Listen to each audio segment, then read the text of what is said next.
La campagne électorale municipale est sur la dernière ligne droite et depuis quelques semaines, les candidats ici à Sherbrooke se sont affrontés dans des débats et ont multiplié les annonces. Mais cette fois, je les ai rencontrés pour tester leur connaissance générale et savoir s'ils connaissent réellement leur Sherbrooke.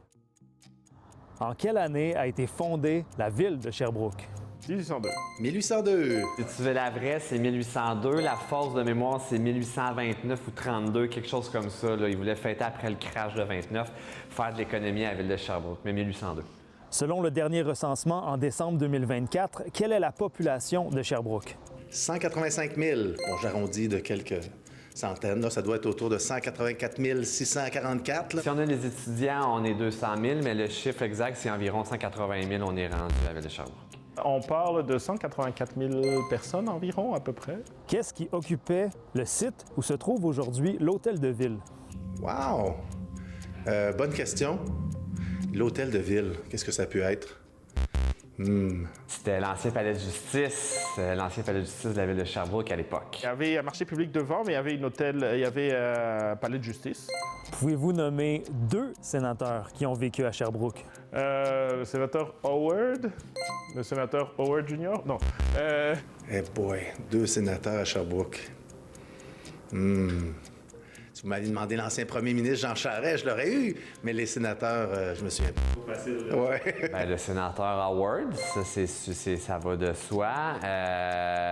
Oui, c'est ça. J'ai Pierre-Hugues Boisvenu, puis sénateur Howard. Hugues Boisvenu. Pierre-Hugues Boisvenu, on le salue. Quel est le revenu disponible par habitant? Il faudrait une définition, c'est-tu revenu moyen? Non, le revenu moyen, ce serait l'argent qui rentre. Revenu disponible, c'est après qu'on ait payé nos impôts et taxes et tout, combien les Sherbrookois, en moyenne, ont dans leur poche. Je dirais comme 34 000.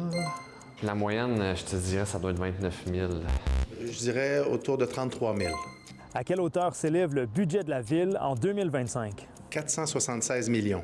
Le budget d'immobilisation, c'est 146 millions. Le budget d'opération, c'est 476 millions. Le budget complet, c'est 493 millions. On le voit passer, on compte les scènes. Selon les derniers chiffres parus en 2023, en logement, quel est le taux d'inoccupation? C'est moins de 1,3 Je dirais 1,4. Ça a varié, là, 1,3. On était rendu à 1,4. 1,4 Quel est le surnom qu'on accorde à la ville de Sherbrooke? Le surnom, Sherbilove? La reine des cantons. La reine des cantons de l'Est. Au tableau des résultats, on retrouve Raïs Kibonge en tête, suivi de Vincent Boutin en deuxième position et de Guillaume Brien en troisième place. La candidate indépendante Marie-Claude Bibeau a refusé de participer à notre quiz. À Sherbrooke, Alex Soro pour Nouveau Info.